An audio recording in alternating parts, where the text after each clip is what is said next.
Welcome everybody to Tales from the Tackle Shop. We are on episode 22. Hello Alex, how are you? Hello Andy, how are you? Very posh. That was very formal, wasn't it? Yes, very formal entrance. I'm alright, mate. I'm alright. Cool. Bit happier.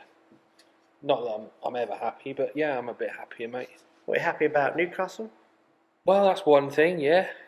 Or Mourinho? The weather's better, and people can come in the shop. That is the main thing that I'm happy about. So instead of getting home at 8 o'clock, I can get home at 7 now. So. But you're not quite so physically knackered as running up and down the stairs? No. That must be a massive bonus. Easier for customers as well, loads easier. Seen plenty of vouchers this week. Obviously, we sell plenty of vouchers at Christmas, and it's the first sort of week anyone's been able to come and spend them. So it's good. It's good. Nice to see people sitting outside and having breakfast and just getting back to that social, especially as a match angler that we all miss. It's all positive, yeah. Yeah, it's Rookery Waters is a beautiful place, and the sun's out and there's people milling about. It's a very nice place to be. Well, I'm glad you're happy. That's cool. Yeah. Makes change, doesn't it? I wasn't going to say anything. Yeah. Okay, just so people are aware, in this week's podcast we're going to touch on several things. I'm just going to give you highlights. Did you like that, the highlights? Highlights. Yeah. We've got Fenland Feeder dates, which we won't mention at the minute. Operation CLAMPDOWN info. What is that noise? That is the urn. Shall I go and turn it off? That's Ernie. We've got Operation CLAMPDOWN info. I've got some more litter pick info regarding River Care, an organisation based at Ramsey that just have an impact on the Fenland Guardian scheme. And of course, Alex will talk about the Rookery Waters match results. Did you like the way I filled in there while you went to go to the urn? Yeah. It was like you just had it all written down in front of you, wasn't it? Seamless. Right, the first thing we need to do though is we had a competition running with the method feeder, rod and reel and bits and bobs that I was using. Now we were going to try and do this in front of the cameras, but logistics just took the better of us. Basically, I randomised it, so my phone picked a number between 1 and 6 and it came up with 3, and then I'd had a list of all the people that made comments on my laptop. So Alex reshuffled the list 3 times, and the person that came out on top was Michael Woodsby. So Michael, we will send you a comment via YouTube. If you listen to the podcast, brilliant. The thing to do though would be just get in touch with Alex at the Tackle Shop. Yeah. We'll give you the phone number on the YouTube channel. I'll reply to your comment. So get in touch with Alex here, and then we can organise picking up of the kit, the rod and reel and all the other stuff. So Alex, thanks for doing that. That's a really nice touch. Yeah. Well. It's really cool. And Michael Woodsby, well done. I think it's the Michael Woodsby I used to teach, which is pretty Probably cool. I used to go to school with then. It could be the same one. We I would say it would be. We won't know until he gets back in touch with us, but that's pretty cool. So, congratulations, Michael. Right, let's fly straight into it then. So, a couple of weeks ago, the Environment Agency donated some signs to the Fenland Guardian scheme, and our very good friend Cheesy Bob, he's been... Not easy being cheesy. It's not easy being cheesy. He's been very busy putting these signs up on March and District Waters, so that's great. And at the same time as dropping the signs off, the Environment Agency officer, Alex Thompson, asked me if the Fenland Guardian scheme would like to be involved with Operation CLAMPDOWN. So this is really, really good news. The Environment Agency Great Use Catchment have asked the Fenland Guardian scheme to help out, and that's on the 1st and 2nd of May. I'll post more details via the Tales from the Tackle Shop Facebook page and other related pages. So that's really good news. So that just involves people just feeding back information. They don't have to, I'm not asking them to do anything above and beyond what they normally do, but I'll explain more in that correspondence. Also, there's another litter pick going on the same 2 days, on the 1st and 2nd of May. This is organised by people to do with the River Care charity at Ramsey. So again, if people would like to join in with the litter pick, around our area, please feel free. Obviously, it's not an organised event from our end. It's just as it was before, people going off their own steam. And I think I just need to have a bit of a disclaimer here and say that we're not organising a litter picks. We're just asking people if they would like to care for the environment and go and pick up litter. It is very much off their own backs, and obviously we can't be responsible for anybody. But if people would like to join in with that, that would be fantastic. And they can do what they did last time and send me pictures, and I will collate it all together. That leads me on to the last litter pick we did, which was the Great Fenland litter pick, I called it. There was over 250 bags of litter collected. We had over 60 people go out over that weekend and the preceding weekends, and they were on 11 different waterways, not locations, but actually different waterways, which is an amazing response. So everybody who gave up their time, thank you for that, that's fantastic. I do need to mention one thing. I have been in touch with the Angling Trust, and I've been doing this probably for, I would say, the last 6 months, just trying to highlight what the local people are doing in response to the litter, and ask them if they'd like to sort of partner up with us, really. Not had a great deal back, but after the Great Fenland litter pick, I have had a couple of emails, and the last one was, I'm not quite sure how to take it, Alex, but I'm just going to tell you what happened. Out of the blue, the Angling Trust offered to give the Fenland Guardian scheme a couple of bibs and 5 posters.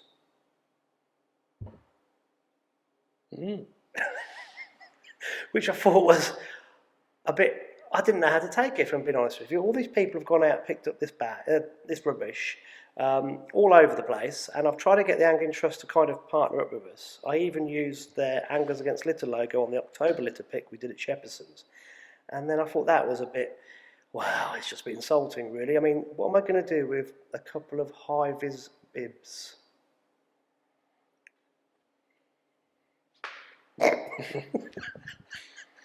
Oh, the thought that counts, I suppose. Well, I don't know. I mean, I'm just a bit disappointed, really, because it's part of one of their 4 strands they get, funded by the Environment Agency.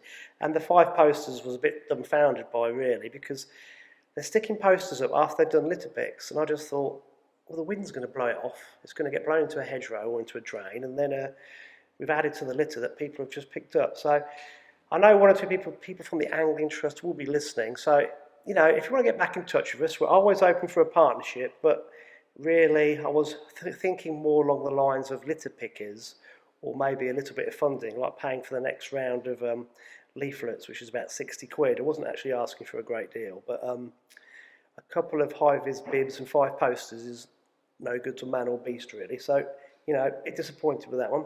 So hopefully they can put that one right. Okay, I popped down last Thursday, and when one of the matches were on, and it was great to see loads of people fishing, and Mark Pollard was here. He was, yeah, he's here quite a bit, to be honest, yeah. He loves it here, doesn't he? Yeah. And he was coaching, and that was an interesting thing to observe. So he had 3 guys he was coaching. I bet you learnt quite a bit, didn't you? I learnt loads. I sat for hours watching it. I bet you on, what's that, size 14 hook, can you see that? Double red maggot. Big red maggot. Big red maggot, yeah. No, I just thought that was, it's really good. That last Thursday I was just sort of mooching about. I saw so many different people at the complex before you did the weigh-in. And just want to give Mark a bit of a shout out, really, because that's quite an expanding thing, isn't it? Angling coaching, I think it's getting quite big. It is, yeah. I mean, obviously Polly does a lot of coaching down here. Tom Edwards, Jimmy's done coaching.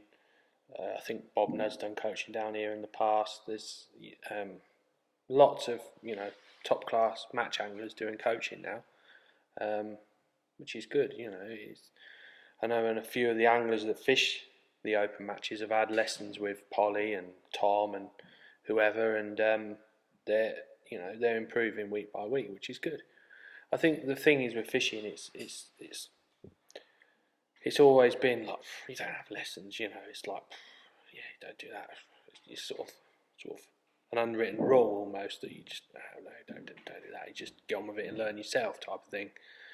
But I think if you imagine golf, even professionals have lessons. Professionals that are better than probably the coach at playing, but they still have lessons to keep them in tune with everything, don't they? So maybe that's another sort of little thing that maybe has come into fishing from golf. Well, I think it's probably the sign of the times, because my old man learnt to fish when I started as well. We both started at the same time, and we went fishing with a guy called Ken Coombs, who you way before your time, no. And I remember him taking us down North Level, and obviously Dad then got more into it, and then he started doing it with the kids at school, and obviously I piggybacked off the back of that. So as a kid, you kind of learn from your parents, don't you? You learn from people you know. And I would imagine in the society we live in now, that doesn't really happen, does it? It's more, you've got to sort it out yourself. Yeah. So I would have thought, if you're keen, if you just want to get better at one aspect of the sport, whether it be match angling, predator angling, fly fishing, it's a very good shortcut to actually pay for the services of a good coach in the day. I mean, if you're going to hire a coach, don't be surprised how much money it costs, because these guys are very good. Oh yeah, and they've got to take time out of their normal working day to teach you. Yeah, that's right. I think they're all pretty, they're not just feel you're a load of rubbish. You're gonna learn quite a bit, and it's the little things that you can pick up on that make the biggest differences, isn't it? Yeah. I got some pictures from Polly, and they all caught a lot of fish. The guys that were with him, and I believe they're regular guys who go with him. So it's obviously well worth doing it. So if you're interested and you want to get in touch with Polly, I'll put the details on. And like Alex said, there's more than one coach using Rookery Waters, so that's pretty good. Cool. Did you want to dive straight into the match results, because you've had a lot of matches on recently, haven't you? Yeah. So, again, if any of the local clubs want to send us the match results of wherever they've been, then please do so. We haven't had any yet, so obviously it feels like we're just promoting Rookery Waters every week. So until someone sends us any different ones, we don't know no different really. So we had what we had. So I'm trying to think. We've had 2 weeks since the last podcast, haven't we? So we've had 2 Thursdays, 2 Wednesdays. Yeah. Can you remember So we've them? had 2 weeks of frosts, basically. In other words, it's been absolutely Baltic at night. For those that like a laying in the morning, you probably get up and haven't realised there's been a frost. It's probably gone by about 8 o'clock. I reckon last week we had 3, maybe 4 mornings where it got down to -4 when I come in. You probably didn't realise that, Andy, did you? Mate, I cut the grass yesterday. Right? It's my cutting the grass and washing the car. Yeah. It's my 2 pet hates in life. Right. And I bailed the water out my boat. Right. And there was still ice in my boat at 11 o'clock in the morning. That just shows you how cold it's been. Yeah, it's been very cold. So we've been sort of led to a bit of a false sort of sense with the fishing, I think. Although it's been very nice during the day, it's very cold at night, and I think the fish are just sitting in them warmer layers, not feeding properly yet. The water's not that magic 10 degrees, and so the fish are still in their usual winter spots, and when they're shoaled up like that, you're going to get some big weights. But it's encouraging to see the weights are pretty close on all the lakes. I mean, we've only really had one sort of big standout weight, which was this Thursday when Jimmy had 194 pound all on bread, never fed a thing, which when you associate commercials with big weights you think of feeding lots, but he's not fed anything, just dobbed about. So when we say dobbing, he's fishing to reeds and little features where you think a few fish might be shoaled up, and just fishing like a 6 or an 8 mil punch bread, same as you'd use on the river, but instead of feeding bread, you're not feeding nothing. So just dobbing it about there, and then sort of finding out whereabouts in your peg these fish are, and just keep changing. You might nick 2 or 3 over here and then go over there, find another little shoal, nick a couple more, wait for him to come back. And it's a bit of watercraft fishing. People think it's easy, just dobbing bread, it's a load of rubbish. But there's an absolute art to it, like everything. Why are some people better than others? And just understanding your peg and where the fish are moving in and out your peg and why they're there and not makes a big difference. And these anglers that come here know how to do it, and with a lot of venues when you're fishing big qualifiers and things like that, it's a method that you need to sort of master for you to qualify sometimes. Well, I was talking to him afterwards, and that was amazing. It for me, being a predator angler, Yeah. when he was explaining to me what he'd done, I was thinking, wow, he's literally dropped in 2 or 3 spots on the far bank, basically, and sometimes halfway across, and sometimes in the side. He just kept rotating, but trying to get my head round, hasn't put any loose feed out at all. No, nothing. And he was really shallow. Yeah, he was shallow. Yeah. Yeah. But obviously those fish have come right up in the water because there's a bit of sun on the water. It was a shame because the reason I popped down, we were going to do we're going to start doing, I'm not sure of the title yet, kind of call it Peg Talk or something. Right. And Jimmy was the first victim, whereby we were going to video a match angler at the end of the match to explain to guys what rigs they'd use and how they'd fished their peg. Yeah. And it's a shame because last Thursday would have been a brilliant one. Yeah, it would. But it was just so windy that we didn't even attempt. Well, that's it. The wind's been in the east, hasn't it? Yeah. And it's been freezing, absolutely freezing. But yeah, it would have been good. He has some clonking fish as well. Yeah, there's some lovely fish in, Jay. There's a lot of sort of 8 to 10 pound fish in there now, which don't take you long to get them sort of weights when they're that size. I think he said 43. Yeah, well, they are.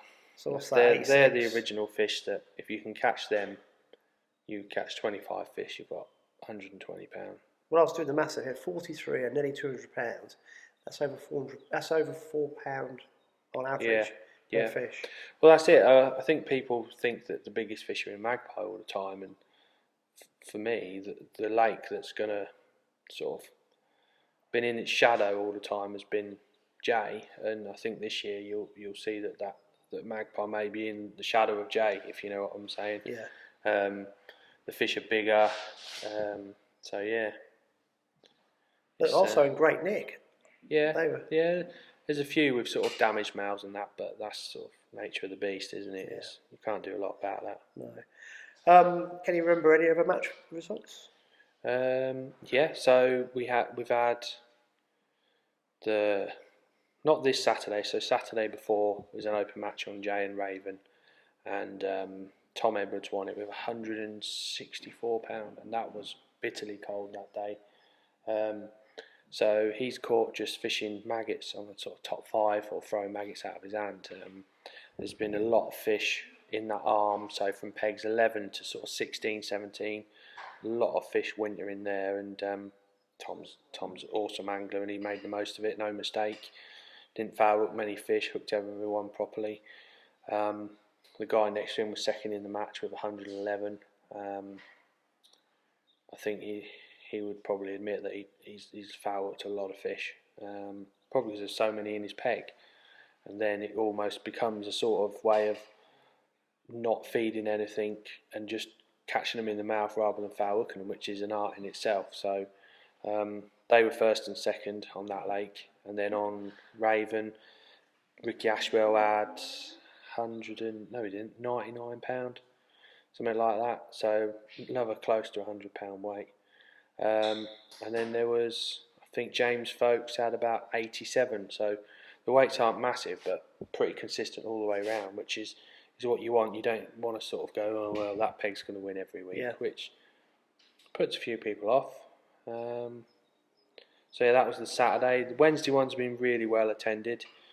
This Wednesday just gone, I think every peg bar one was taken on magpie, so that's a bit tight. It's just a friendly match really on a Wednesday, so it's £11 all in.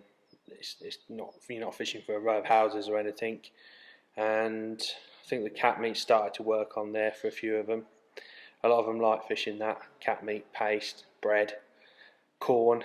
Not like the Saturday boys where they'll feed maggots. These boys will feed more supermarket baits, and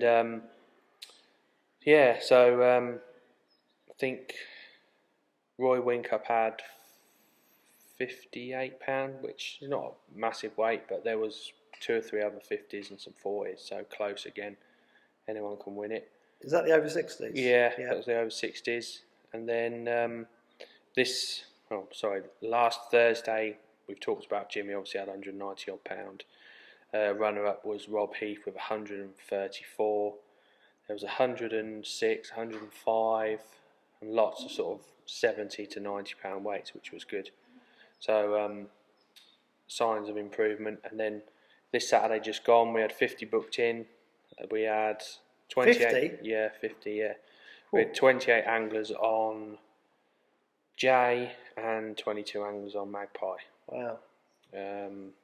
Peg, 36 on Magpie with 122. There was 113, 108, and then lots of sort of 70, 80 pounds, which again, good weights. Not some bigger weights that you'd probably associate with Magpie, but the weather's been a bit different and it's had a bit of a restocking type thing. And then on J, Peg 2, Tony Watling, senior, 139.12 on the bread again. Same peg as Jimmy, one off on a Thursday, so they haven't moved very far. But good to see someone different win. So that was good. And then where were we? That's it then, mate. Really, we're up to date with the open matches. Again, we got the usual Wednesday over 60s, Thursdays open, and the Saturday open. So, yeah. So by the time people hear the podcast, the Thursday opens the day after. Is there still space on there if they want to?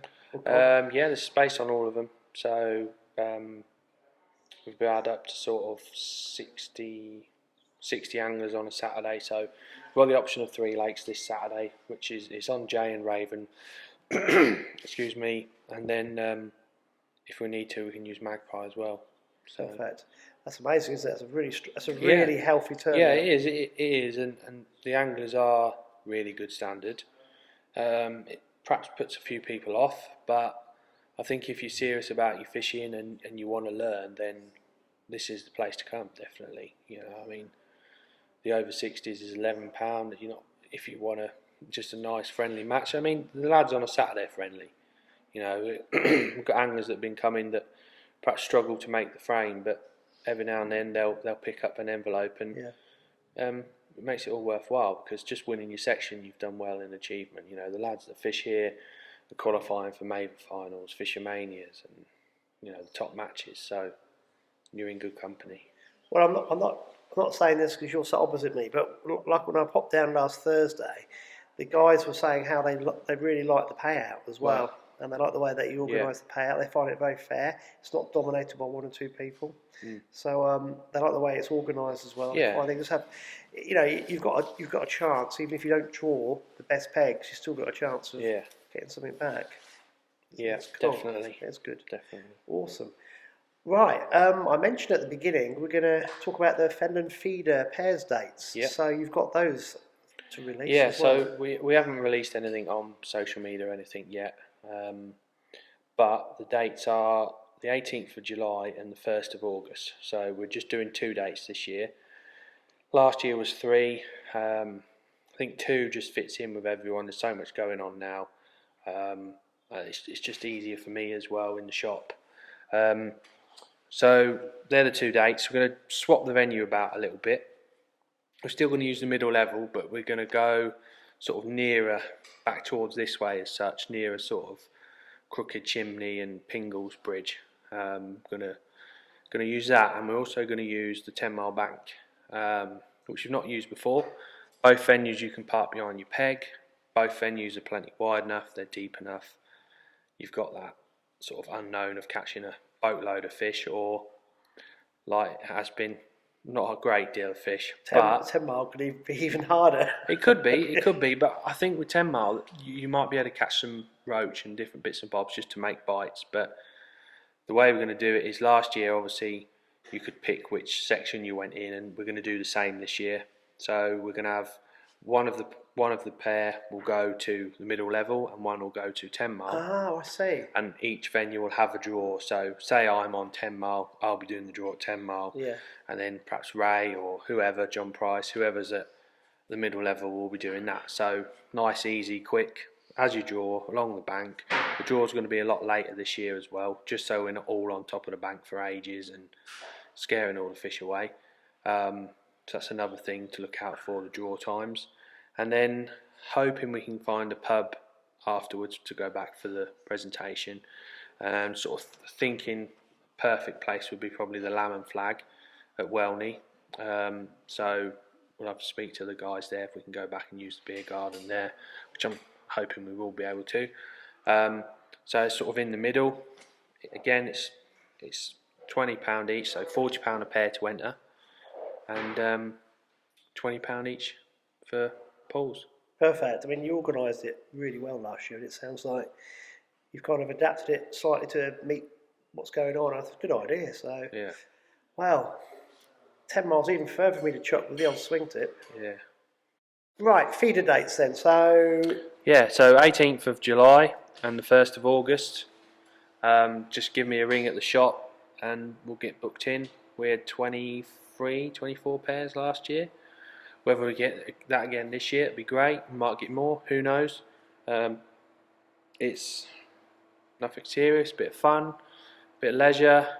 The draw's probably going to be, I don't know, 9, half 9 on the bank. So, a bit of a lay-in for people if they've had a few too many beers the night before or want to go for breakfast. I think last year we wanted sort of people on the bank because of other issues, but I think we're not going to have them issues this year.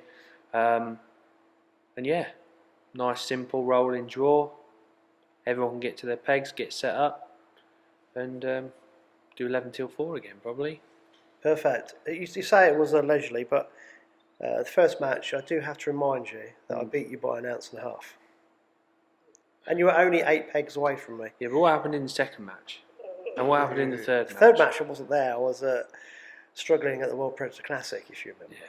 This is like chatting too early. It's a bit like saying chat shit, get banged. It's a bit like that, isn't it? Okay? You might as well. Got to make the most of it. Yeah. But like I say, I don't like to remind people of things. I should dust down the old swing tip, mate. You'll be in all sorts of trouble. Okay, let's talk about slightly more serious things, but not too serious. How is the match-winning Edges website going? From the amount of people looking at it, the feedback we've had, speaking to Tom and Christian and that, and it's been really positive. It's honest reviews. It's not coming from just a one-dimensional manufacturer. You've got to use this, and this. It's been good, yeah. A few orders trickling through, and I can see it growing quite a bit. And it's good. So anyone that's sort of into commercial fishing or wants to get into it, it's on Facebook, it's on YouTube. He did a live match the other day. He does a blog. Did he really? Yeah, it's really good. How did he get on? He's won quite a few matches since. Yeah, he's pretty good, Christian. He's very good at that commercial fishing. If anyone's listening, I don't know what we're on about. Last podcast we kind of spoke about the launch of the Match-Winning Edges website. Yeah. And we're not going to repeat what we said last podcast, but if you want to find out more, just listen to the last podcast. And Alex explains in detail about the website. And obviously Tackle and Baits have a major involvement as you are selling the tackle through the tackle shop. Obviously hosting it through online orders. So it's a brilliant concept. It is. It's very good. It's normal websites are more, but you can buy stuff on there. That's the idea of it. But normal website is just all product. Whereas this is, there's videos on tying the perfect hair rigs. There's videos on poles, and the whole thing is a more personal feel to it. And I think anglers can understand a bit more about the products rather than just having millions and millions of products in front of you. Am I right in thinking it's got its own designated YouTube channel? Yes. So the videos on there they're like little tutorials designed to help people. Yeah.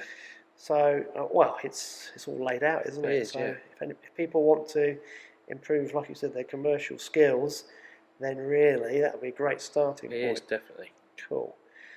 Other exciting news, you got the Browning pairs match. Yeah, so last year Browning did a power partner, and it was organised in the north, so it was at Sheffield's Aston Park and on New Junction Canal.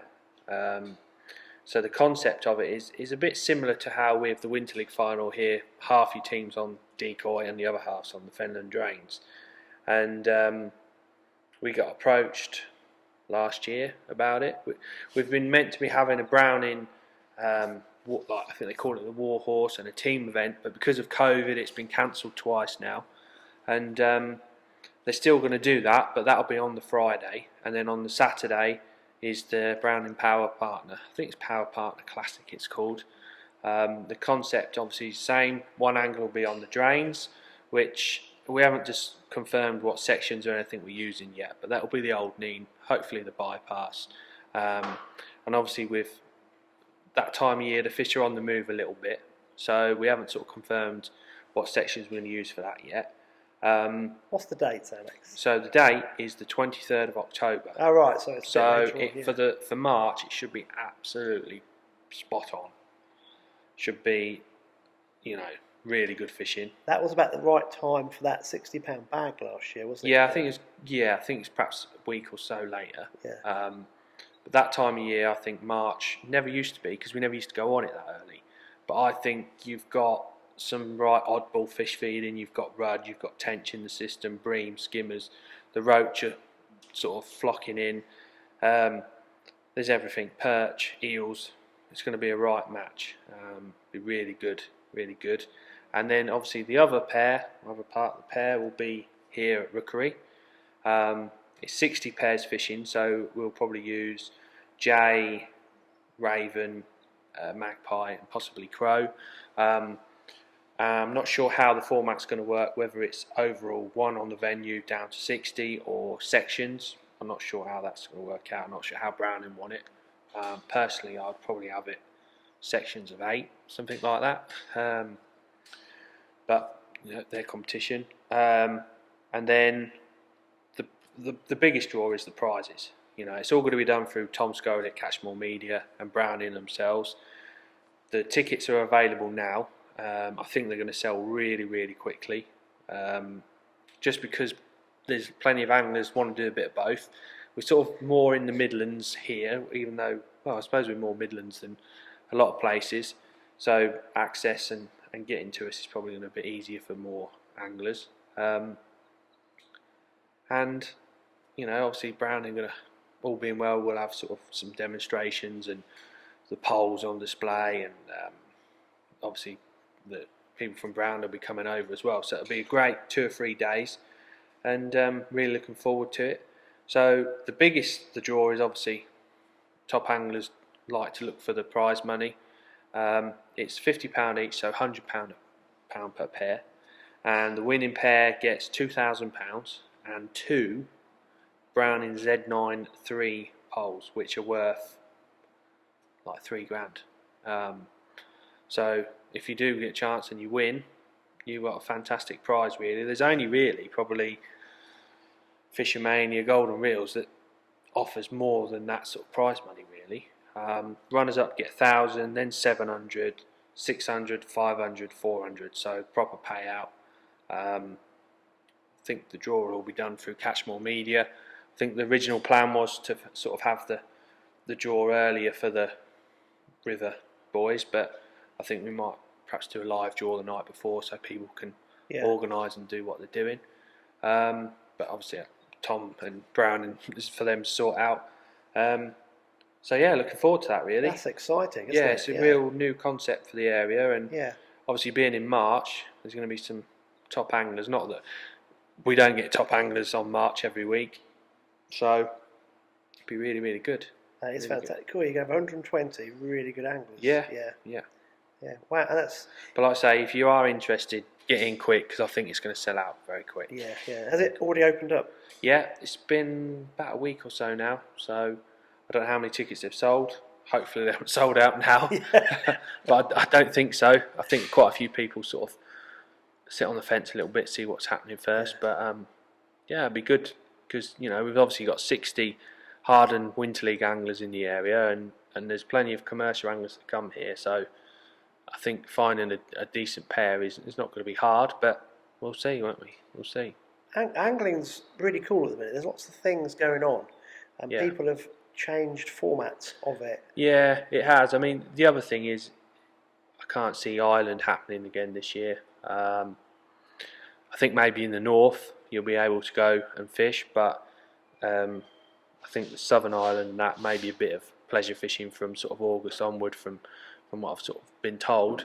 So I think anglers are looking for competitions in this country, and attendances up and down the country are brilliant, which is good, really good. So I'm not just thinking about match angling, as in fish. Yeah, I mean, there's lots of lure fishing. There's lots of different things going on. I've recently entered a lure competition called the UK Lure Series, and they're going to run monthly formats for different species, but they've got a yearly format, which is, I won't talk about it too much now, but it's just another thing that anglers can enter. But there's lots of different things happening within lure fishing as well, and I just think we're kind of picking up more of our kind of international feel of how to do things and changing the way it's done. So, I mean, you look at the bass competitions in America, they're just crazy with the media involved and the money.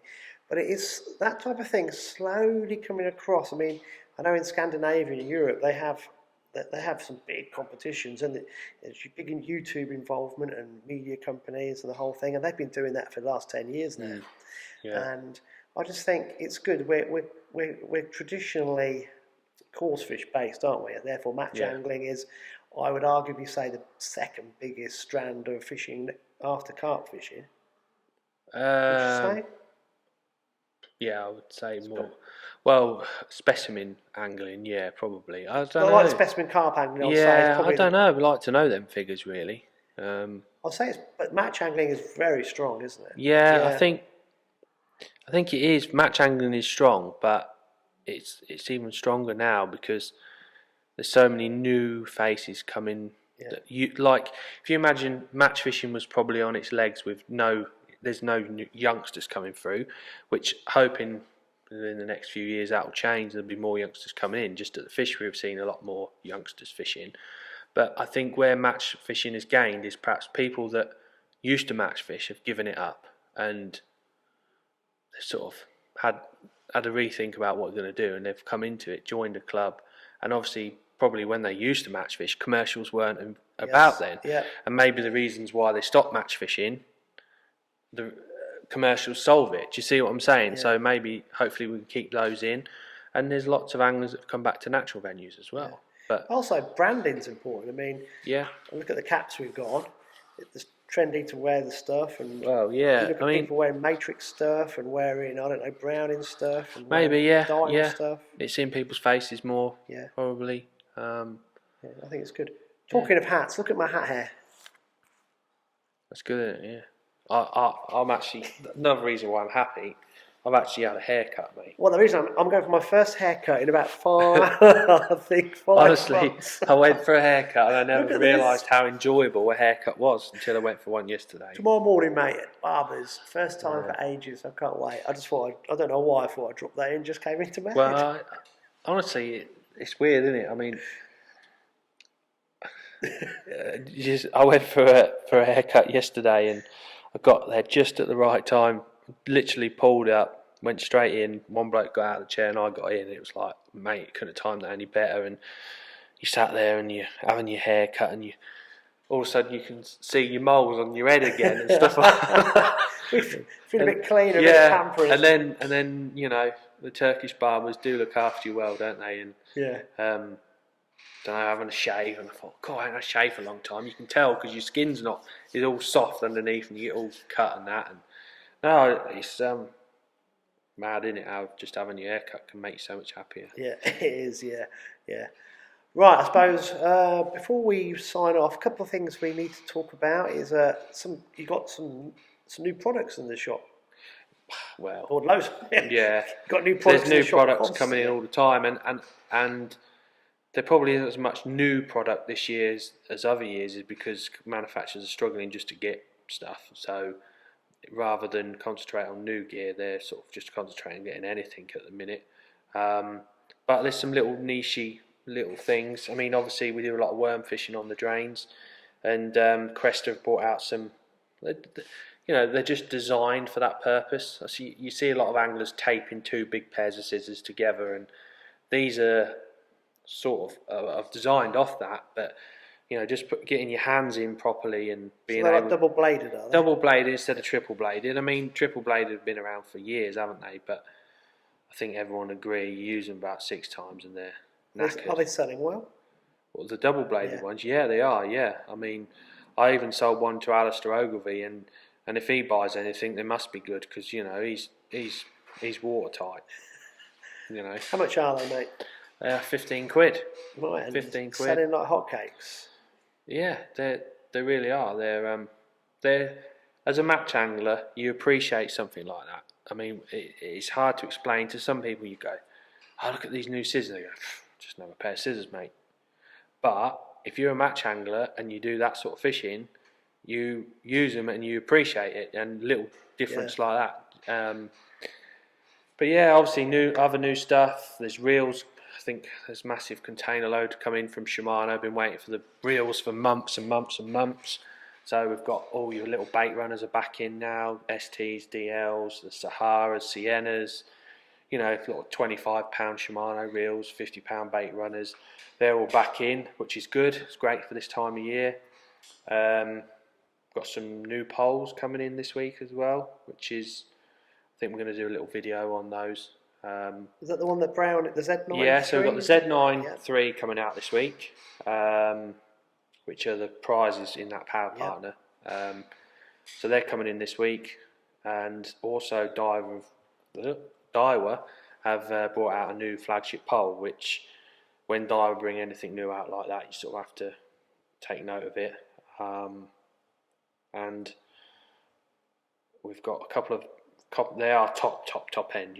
They're £5,000 poles, so they're a lot of money. So they're going to be exceptionally good, which ain't for everyone, but for some match anglers, that's selling their old Airities or Air Zs and putting a bit of money towards it, and you've got your new Air Z Pro. So that'll be interesting to show a few people that. There's a lot of people go, oh, how can it be £1,000 different? Well, we'll see, won't we? We'll see. Yeah. So, I mean, just messing about. I played on Raven, didn't I? I took that. Yeah. Alex does some like the other end of the spectrum. Yeah, that's it. Yeah, 30 quid pole. 30 quid, 4 metre pole, 2 top kits. I had 2 fish, elasticated as well. 2 fish and 2 puttings, and I just hung on for dear life. Yeah, when I did the video, I've been still editing it now. I had to literally chop the fight off because it just lasted forever because I couldn't get. The pole was just bending. It did this job, but you can see why an expensive pole. Yeah, but if you as a kid and that's the first sort of carp you hook, do you know what I mean? You're proper hooked, aren't you? Yeah. And it's amazing really, because that sort of tackle not had fallen away but was disappearing more. It was all top end stuff, and this year now cheaper reels and starter entry level stuff, which is good, which is as a tackle shop owner, that's what you want to be selling, because you sell one of them and then they move on to a better one, and it's new customers, isn't it? Exactly. So, and that's why we're doing these little videos really, when I'm the pleasure angler, aren't I? Noddy, I mean, pleasure angler, yeah. It's only because I can't get you out on the lake because you're so busy at the minute, but we will do soon. But no, I was impressed. I just hung on, and the elastic kept going, and I thought, this is going to war, boys. It's not stopping. But because of the predator fishing, I use really expensive reels and whatever. You can see really heavy gear, yeah. No, oh, yeah, you can feel the difference with good stuff. So going back to those top end poles, I bet when you use them, it's like, oh yes, there's a massive difference in the build quality, and but how light they are and how stiff they are. For commercial fishing, I think where you're fishing long on like canal style lakes or fishing shallow, the pole is an advantage, like in them longer lengths. Whereas if you were doing, a bit of general and a bit of everything, perhaps that pole isn't for you. Maybe if you were fishing top 5 venues, but from what I've been told and what I've seen on the pole, I think it's a pretty awesome all rounder. Well, what we'll try and both poles. yeah, are we're that going to try coming and do a little video on the Z93, aren't we? Yeah. Next week, hopefully, when it gets here. So we'll stick that on the Tackle and Baits Facebook page. Yeah. People can have a little look, and Alex is just going to. Are we going to fish? We'll just make it. Well, I don't think we'll fish. We'll just probably talk about the package and what they get. Yeah. Cool. I mean, Perfect. plenty of videos of people fishing with a pole. It doesn't actually explain much, does it? But I think just talking through it and the little features of the poles and why they do them, it's people say, oh, it's all a load of rubbish, but there's a reason why they do it. It's not. Yeah, there definitely is. Yeah, definitely. All right, buddy. Well, there's loads going on. It's exciting times. Lots of things. Busy happening. times, mate. Yeah, it's good. It's good. I think everyone you talk to in whatever trade really is flat out. It's good to go through town on the way home and see people sat outside the ship or enjoying themselves and just these frosts needs to do one and we'll be all right. Slowly getting back to some normality, aren't we? Yeah. Feels like it. It's weird how you sort of took normality for granted beforehand, isn't it? Took boring for granted. Yeah. That's good for me. I like boring. That's good. Well, boring was quite safe and you knew what to do, didn't you? Yeah, it was. Right. Anything else that you'd like to mention? Anything else I'd like to mention?